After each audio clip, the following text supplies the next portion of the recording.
Bom, vamos falar agora de fato de estabilidade de colunas. Tá?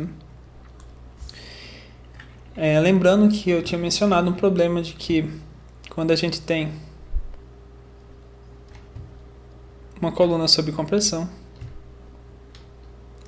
a gente pode passar de um limite em que essa coluna se torna instável e aí essa coluna vai defletir, fazendo o nosso material falhar. Tá? A gente quer evitar que isso aconteça, portanto a gente quer que a nossa coluna esteja sempre dentro de uma região de operação estável. Tá? Se ela sair dessa região, ela se torna instável e ela vai flambar. E o nosso material vai falhar, a gente perdeu a nossa coluna. Bom, então vamos considerar o problema baixo com carregamento axial. Tá? Então ele é uma mistura de viga com barra. Né? A gente tem tanto um carregamento do tipo de viga quanto de barra. Tá? Quando a gente tiver esse tipo de carregamento, então a gente pode pegar um elementinho aqui da nossa coluna e observar esse elementinho como a gente sempre fez, né? Como a gente fez na revisão de Resmat 1. Então a gente pode pegar, por exemplo, aqui um ΔX. A gente vai ter atuando sobre esse pedacinho de coluna um momento MZ, tá? Um momento MZ mais ΔMZ, um momento NX, NX mais ΔNX, desculpa, um momento, né? Esses esforços normais e os esforços cortantes, VY mais ΔVY. Além disso, a gente vai ter um carregamento externo, né? Que é de X. Bom, se a gente aplicar somatória de momentos na direção Y, tem que ser igual a zero. Como na somatória de momentos nessa direção não aparecem os esforços normais, então a formulação vai ficar igualzinho a que a gente deduziu lá para vigas, né? Então a derivada do esforço cortante vai ser igual ao carregamento. Tá? Então, para a somatória na direção Y, a gente não vai ter nenhuma mudança. Quando a gente faz somatória de momento em Z, né? Tem que ser igual a zero, na direção Z tem que ser igual a zero.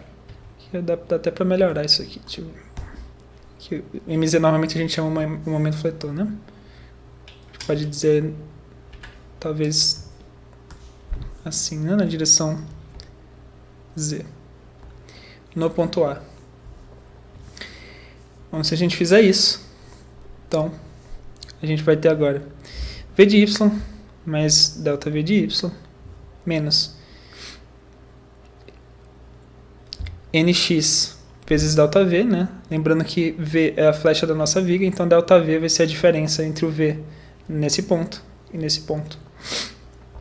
Então, essa forcinha aqui, né, NX, vai fazer um momento nesse sentido. Vamos considerar esse sentido aqui positivo, tá?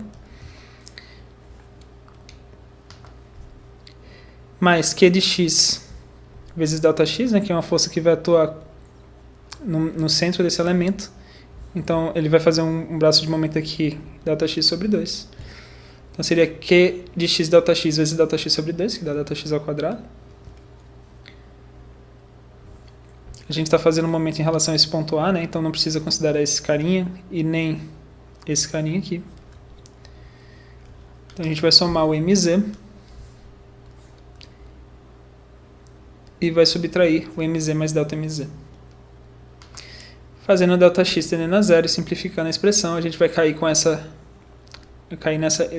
equação diferencial. Né? Esse termo aqui vai para zero, esse daqui cancela com esse, e daí a gente divide todo mundo por ΔX, vai ficar V de Y, NX dV dx, né?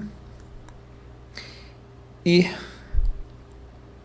tem um termo faltando aqui dmz sobre dx, tá? dmz dx.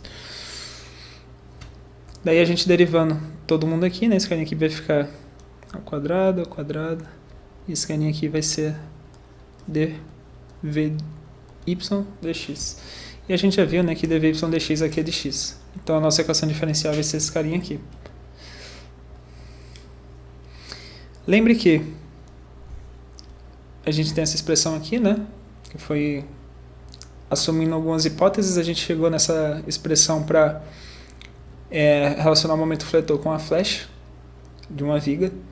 A gente vai usar a mesma expressão para a coluna aqui. Né? A segunda derivada da flecha é proporcional ao momento fletor. E levando em consideração, tá, que nx é igual a menos f, então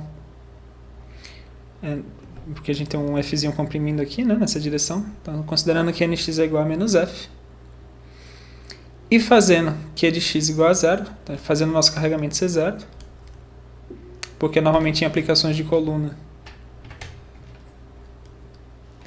nosso carregamento é assim, né? A gente nunca tem um carregamento lateral, pelo menos em geral a gente não tem, né? Então, o que a gente pode fazer é,